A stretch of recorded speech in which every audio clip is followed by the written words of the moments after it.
걸리버 여행기라는 소설은 영국의 소설가 조너선 스위프트라는 사람이 1726년도에 발표했습니다. 그 소설은 크게 4부로 이루어져 있는데 소인국, 거인국, 공중에 떠 있는 섬나라 이야기, 그리고 말의 나라 이야기로 이루어져 있습니다. 우리는 이 걸리버 여행기를 어린아이들이 읽는 동화 정도로 생각하고 있는데 사실은 이 소설이 발표될 때는 그 당시 영국 사회를 신랄하게 풍자하고 비판하는, 즉 어른들을 위한 소설이었습니다. 이 소설 4부에 보면 한 특별한 종족이 나옵니다. 스트럴드 블럭이라는 종족인데 이들은 불로 장생합니다. 200년도 살고 300년도 삽니다. 그래서 주인공이 이 스트럴드 블럭이라는 종족들을 만나러 갈 때 설렜습니다. 기대감이 있었습니다. 지혜를 배울 수 있겠구나. 200년을 살면 300년을 살면 지혜로울 거니까. 지혜를 배운다는 마음이 몹시 설렙니다. 그리고 나도 불로장생하고 싶은데 어떻게 하면 그렇게 오래 살 수 있을까? 그런 기대감을 가지고 그들을 만납니다. 그런데 그 기대감은 곧 실망으로 바뀝니다. 왜냐하면 실제로 만나본 그들은 몹시 고집이 세고 완고하고 딱딱하고 말을 듣지를 않는 사람들입니다. 왜 이렇게 되었을까? 들여다보니 그런 겁니다. 이분들이 아주 젊을 때 학교를 다니고 배움을 가졌는데 더 이상 배우지 않습니다. 더 이상 책도 읽지 않습니다. 과거에 읽었던 그 몇 권의 책으로 평생을 울거먹습니다. 그러니 말이 통할 리가 없습니다. 200살쯤 된 그들과 그 다음 젊은 사람들과는 대화가 되지를 않습니다. 젊은 사람들의 언어를 알아듣지를 못합니다. 소통이 되지 않으니 그렇습니다. 그리고 또 이들은 굉장히 탐욕적이었습니다. 나이가 들어가면서 식욕은 떨어지는데 그런데 식탐은 더 생깁니다. 과거의 젊은 시절에 내가 먹었던 음식들 그 양만큼 먹을 수 있다고 생각하고 상을 차려놓고 갖다 버릴지언정 절대로 남주지 않습니다. 쌓아놓고 먹고 썩히고 버립니다. 그런 존재들이었습니다.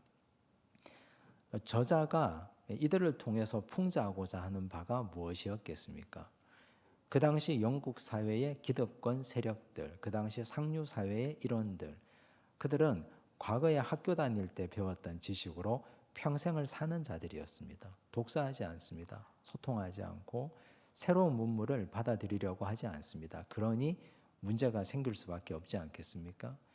그들이 쓰는 언어와 젊은 세대가 쓰는 언어가 말은 같은데 그런데 서로 통하지를 않습니다.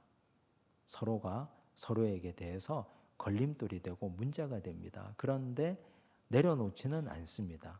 자기 상에 음식을 쌓아두는 것처럼 자기 욕심껏 먹습니다. 욕심껏 모든 것 다 가져갑니다. 그런 자들을 신랄하게 비판하는 것입니다.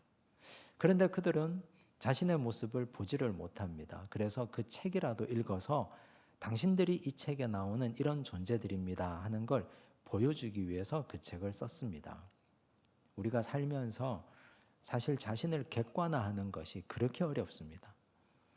타인의 시각으로 나를 보고 하나님의 관점으로 나를 보는 건 쉬운 일은 결코 아닙니다. 그런데 오늘 우리가 읽은 본문을 보면 야곱이 그렇게 하고 있습니다. 130세 된 노인 야곱이 자기 인생을 객관화시켜서 말했습니다. 두 가지 키워드가 나옵니다. 나그네 길, 험악한 세월입니다.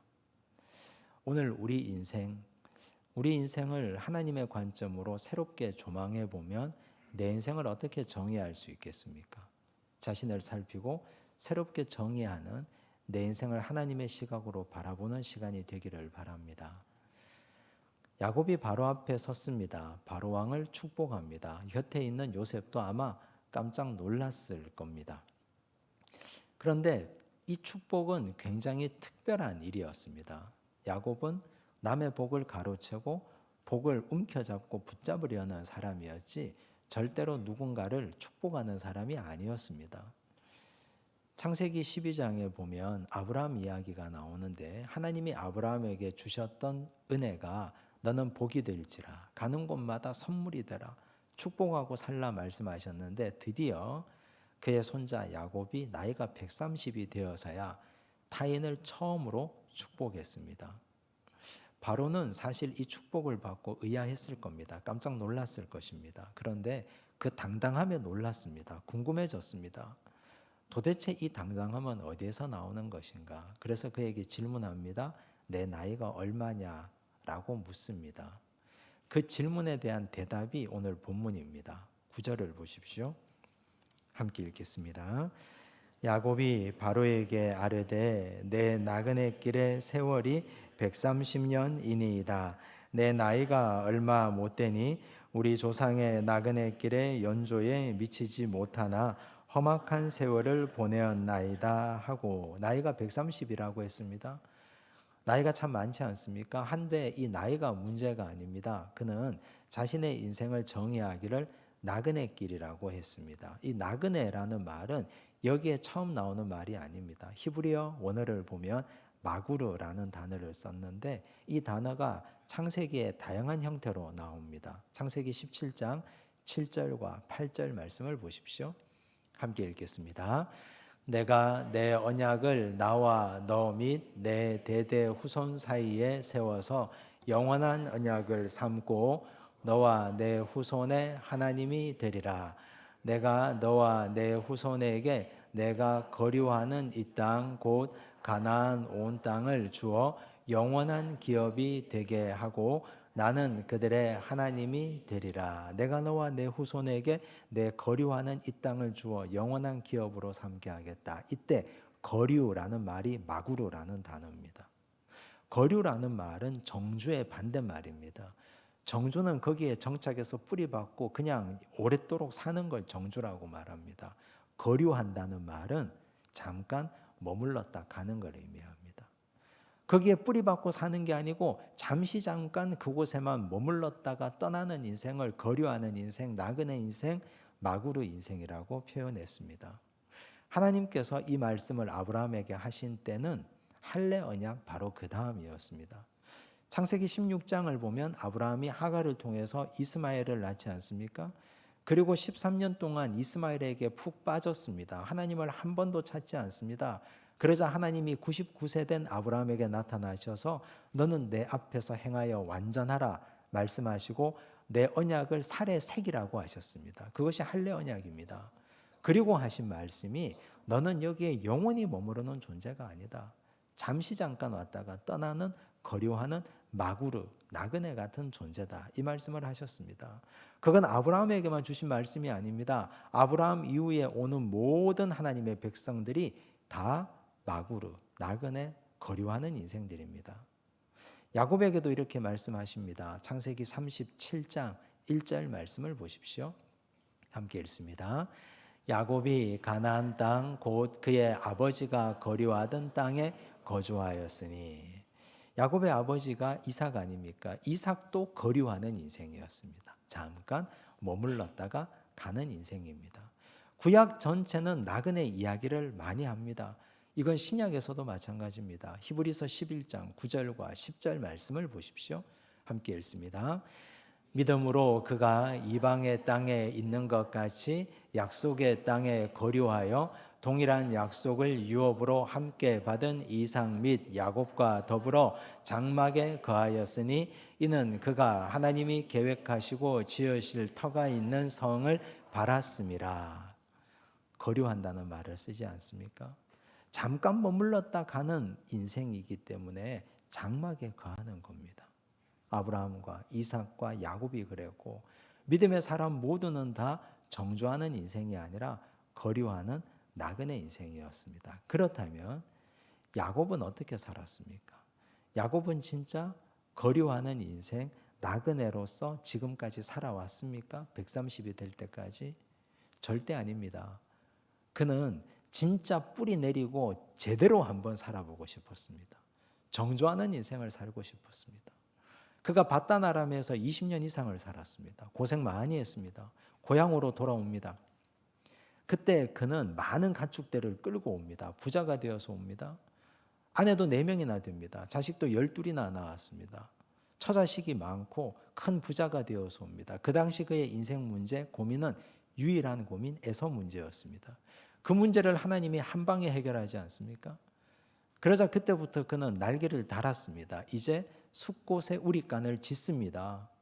그 우리간이 엄청난 크기였습니다. 왜냐하면 그가 데리고 온 가축들을 거기에 다 길러야 되니까.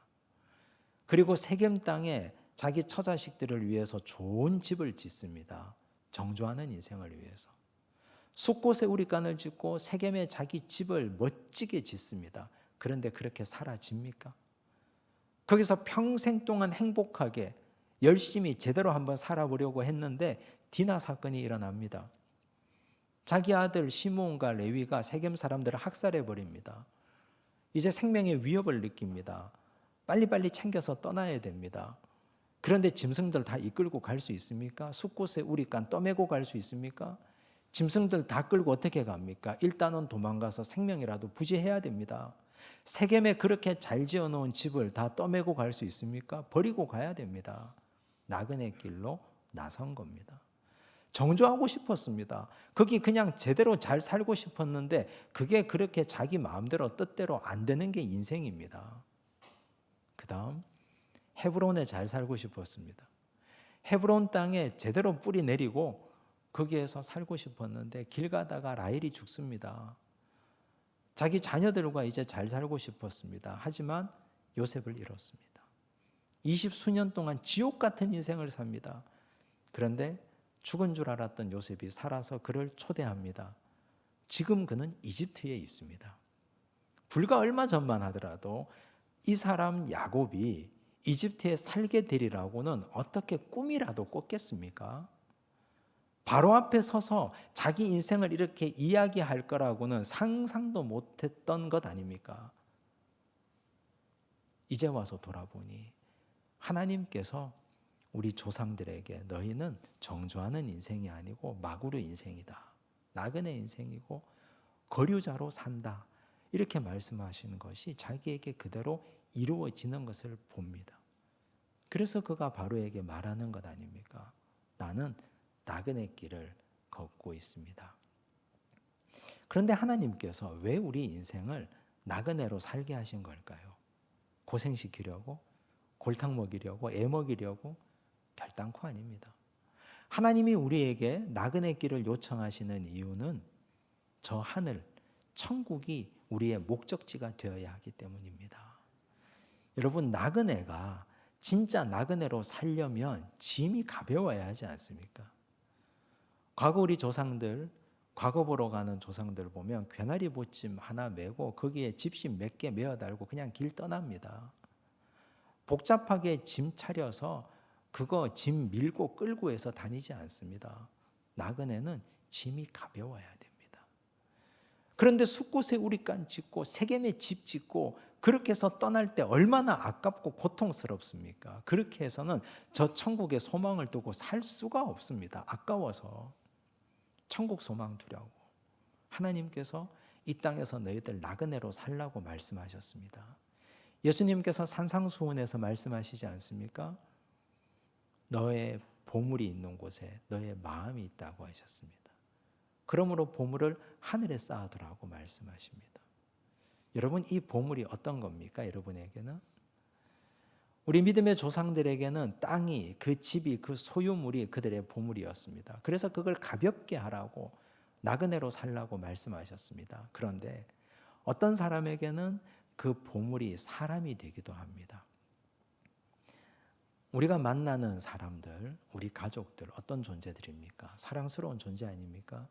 내 자식들, 그리고 나를 낳아주고 길러주신 부모님, 사랑하는 남편, 사랑하는 아내, 내 친구, 연인 모두가 소중한 존재들입니다. 그런데 우린 모두 다 나그네들로서 만났습니다. 하나님께서 나그네들을 모여 살게 하신 겁니다. 하나님이 허락하신 시간 안에서 서로 만나서 사랑하고 서로 만나서 떡을 떼고 서로 만나서 교제하고 서로 만나서 하나님 안에서 살게끔 하셨습니다. 그러니 사람에게 너무 집착하면 사람을 하나님보다 너무 사랑하면 마음의 상처가 많이 남습니다. 떠나고 나면. 부모님을 하나님보다 너무 사랑하면, 내 자녀를 하나님보다 너무 사랑하면 부모님 떠나고 난 이후에 내 자녀 시집 장가가고 난 다음에 견딜 수 없이 고통스럽습니다. 아브라함이 13년 동안 이스마엘에게 푹 빠져 있을 때 하나님이 그에게 나타나셔서 할례 언약을 명하시고 그 다음 하신 말씀, 너는 이 땅에 거류하는 자다. 이스마엘에게 정주지 마라. 이스마엘을 영원히 데리고 살 것처럼 물고 빨고 하지 말라고 말씀하신 겁니다. 그때 거류하는 자라고 말씀하신 까닭. 제사는 또 어떻습니까? 우리는 아브라함과 롯 이야기를 잘 알고 있습니다. 아브라함과 롯 필생의 동반자인 줄 알았는데 서로 헤어지지 않습니까? 아브라함은 거류인으로 살았습니다. 정조하는 사람이 아니었습니다. 그런데 롯은 그게 너무 싫었습니다. 우리 삼촌이 여기에 뿌리 박지 않고 사는 게 힘들었습니다. 자기는 거류하는 자가 아니라 정조하는 자로 살고 싶었습니다. 그래서 소돔 땅으로 떠나버립니다. 거기에 자신의 전 생애를 다 쏟아부었습니다. 젊음을 쏟아부었습니다. 가지고 간 돈도 거기에 쏟아 넣었습니다. 투자를 많이 했습니다. 그런데 웬걸요? 그 성이 불타버립니다. 하나님의 심판을 받습니다. 유황비와 불비가 내립니다. 하나님께서 아브라함의 중보기도를 들으시고 천사들을 보냅니다. 끄집어 내려고 합니다. 그런데 듣지 않습니다. 왜? 거기에 너무 많은 걸 묻어뒀기 때문에. 오주가 아까웠으면 그 성이 불탔는데도 롯의 아내가 돌아보다가 소금 기둥이 되었겠습니까? 롯도 미련을 거두지 못합니다. 그 성이 진짜 불타는가 그렇지 않은가 보려고 그 성에서 지척인 곳으로 피해서 정말 그 성이 망하는지 보고 있습니다. 그의 가정 어떻게 됩니까? 패가망신하지 않습니까? 롯이 그 땅에 정주하려고 했으나 그렇게 되지 않습니다. 거기보다 하나님 나라에 소망을 두고 그곳보다 하나님 나라를 기뻐하고 이 땅에 소망 두고 살지 않고 이 땅에서는 짐을 되도록 가볍게 하고 사람에게도 소망 두지 않고 물질에게도 소망 두지 않고 저 천국 소망 바라보고 나그네 인생길로 살아가야 합니다. 우리는 다 천국에서 눈뜰 자들 아닙니까? 우리가 이 땅에서 살아봐야 얼마 살겠습니까? 100년 남짓 인생 사는데 철없는 시절 제외하고 나이가 들어서 병약해서 흐릿한 세월 제외하면 건강한 육체와 건강한 정신으로 살 수 있는 시간은 몇십 년 되지 않습니다. 그 몇십 년 되지 않는 시간과 그 마음을 이 땅에 어떻게 묻어두고 살겠습니까? 우리의 영원함은 천국에 있는 것인데 저 천국에 소망 두고 살아가는 나그네 인생이야말로 진실로 하나님께서 기뻐하시는 인생입니다. 부디 그런 인생 살아가시기 바랍니다. 9절 말씀 한 번 더 읽겠습니다. 함께 읽습니다. 야곱이 바로에게 아뢰되 내 나그네 길의 세월이 130년이니이다. 내 나이가 얼마 못되니 우리 조상의 나그네 길의 연조에 미치지 못하나 험악한 세월을 보내었나이다 하고 험악한 세월을 보냈다고 고백했습니다. 이 험악한 세월에는 두 가지 의미가 있습니다. 첫째는 자기 자신이 험악한 세월을 살았다는 뜻입니다. 여기에는 누구나 다 동의할 겁니다. 야곱의 인생이 험악했습니다. 바단 아람 라반의 집에서 그가 얼마나 많이 고역을 치렀습니까? 고생 많이 했습니다. 아주 힘든 훈련을 잘 이기고 견뎌냈습니다. 나중에 그의 아들 요셉이 정말 죽은 줄 알고 무덤 같은 곳에서 그는 20년 이상을 지내야만 했습니다. 그게 험악한 세월입니다.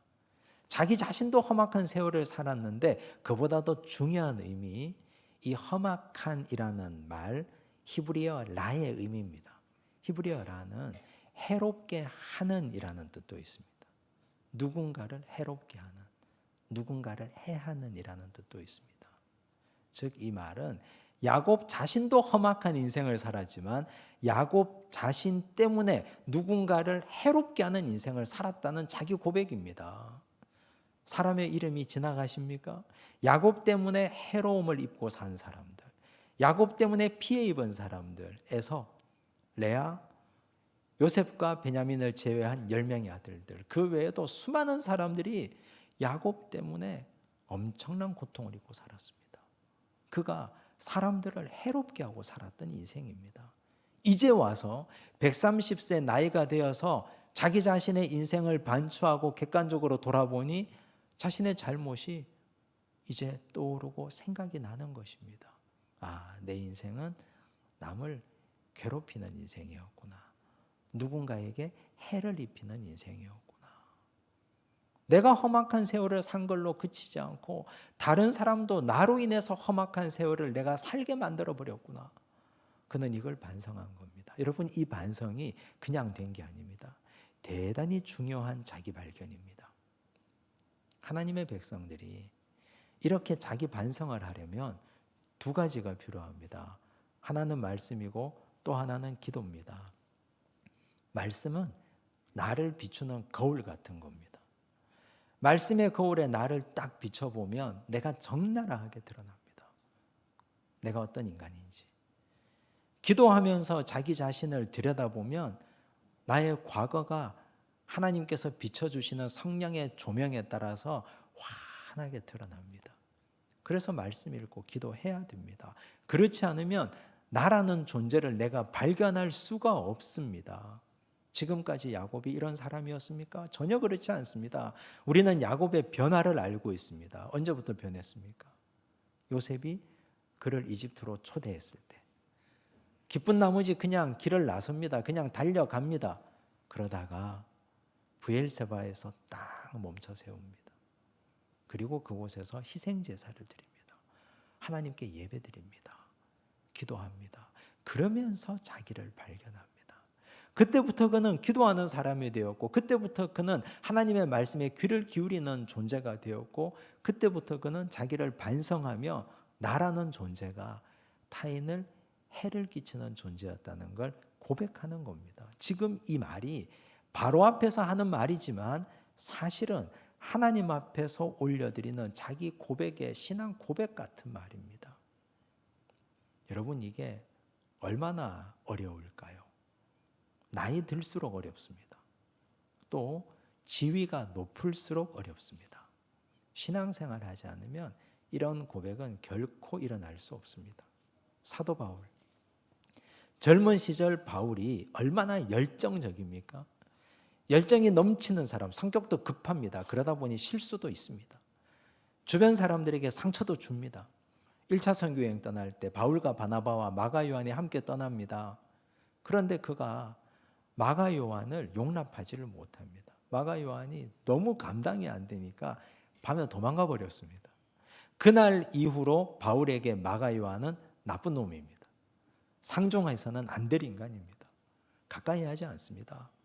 그런데 그랬던 바울이 인생 말년에 디모데 후서를 쓰면서 디모데에게 말합니다. 마가 요한이 나에게 유익하니 데려오라고 합니다.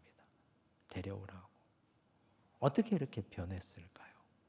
어떻게 그의 심경에 변화가 일어났을까요? 디모데 전서 1장 15절 말씀입니다. 함께 읽습니다. 미쁘다 모든 사람이 받을 만한 이 말이여, 그리스도 예수께서 죄인을 구원하시려고 세상에 임하셨다 하였도다. 죄인 중에 내가 괴순이라. 여러분, 사도 바울은 교회를 수십 개를 개척한 인물입니다. 설교가입니다. 탁월한 신학자입니다. 감히 바울에게 주변 사람 누가 당신은 죄인 중에 괴수입니다라고 말할 수 있겠습니까? 그의 위치가 있지 않습니까? 그의 지위가 있지 않습니까? 감히 누가 그에게 당신은 나쁜 사람입니다라고 말할 수 있습니까? 말할 수 없습니다. 이렇게 말할 수 있는 건 자기 자신밖에 없습니다. 신앙생활을 제대로 했으니까 그가 비록 설교가고 그가 비록 탁월한 신학가이지만 하나님 앞에서는 한 줌 흙밖에 되지 않는 연약한 존재이기에 하나님 앞에서 기도하고 말씀 보고 자신을 매 순간 들여다보니까 젊은 시절 자신의 잘못이 생각납니다. 그 젊은 젊디 젊은 마가 요한의 한 번의 실수를 용납하지 못하고 품어주지 못했던 자신의 과오가 생각납니다. 그래서 회개한 겁니다. 돌이킨 것입니다. 잘못했다고 용서를 구하는 것입니다. 멋진 어른 아닙니까?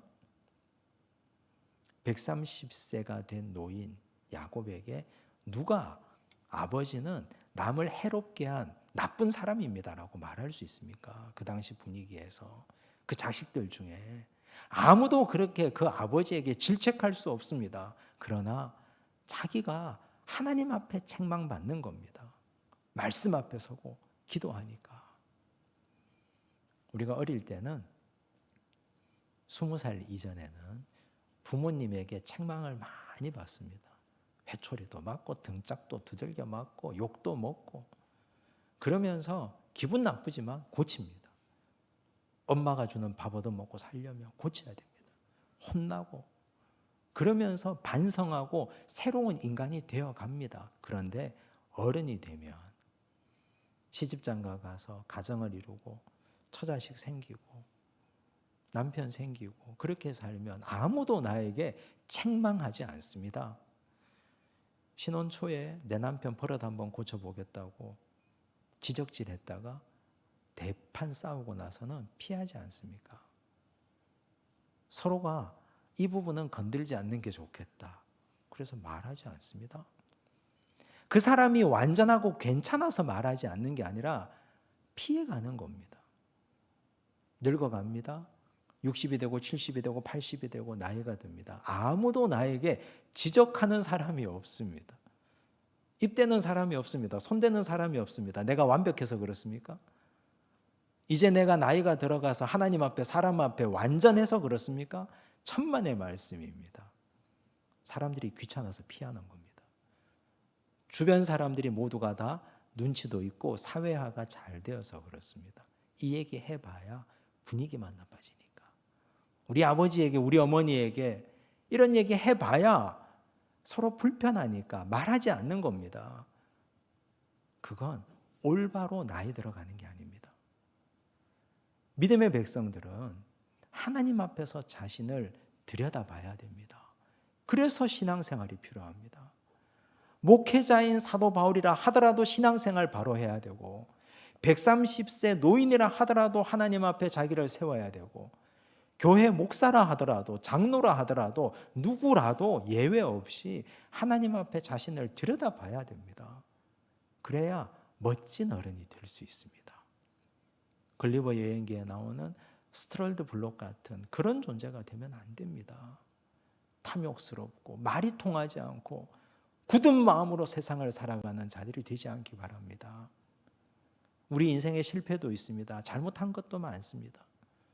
우리는 완전하지 못한 인간들입니다. 하나님 나라 갈 때까지 우린 지속적으로 하나님 앞에 책망받아야 됩니다.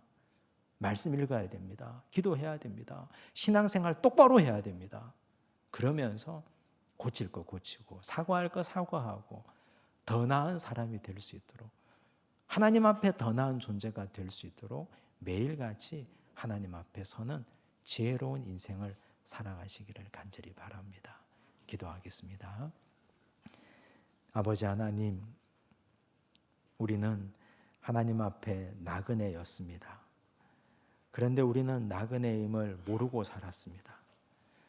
롯처럼 소돔 땅에 정착하려고 했고 야곱처럼 세겜 땅에 정착하려고 했고 헤브론에 뿌리를 내리려고 했습니다. 하지만 원하는 대로 되지 않았습니다. 뜻한 바대로 되지 않았습니다. 이제서야 깨닫습니다. 이 땅에 소망 두지 않고 천국 소망 두고 살아가라는 하나님의 뜻임을 깨닫습니다. 주여, 우리가 나그네임을 기억하고 천국 소망 두고 달려가고 걸어가게 하여 주시옵소서. 아버지 하나님, 우리를 돌아봅니다. 성찰합니다. 하나님 말씀의 거울 앞에 나를 비추어 세웁니다. 기도함으로써 내 내면을 보겠습니다.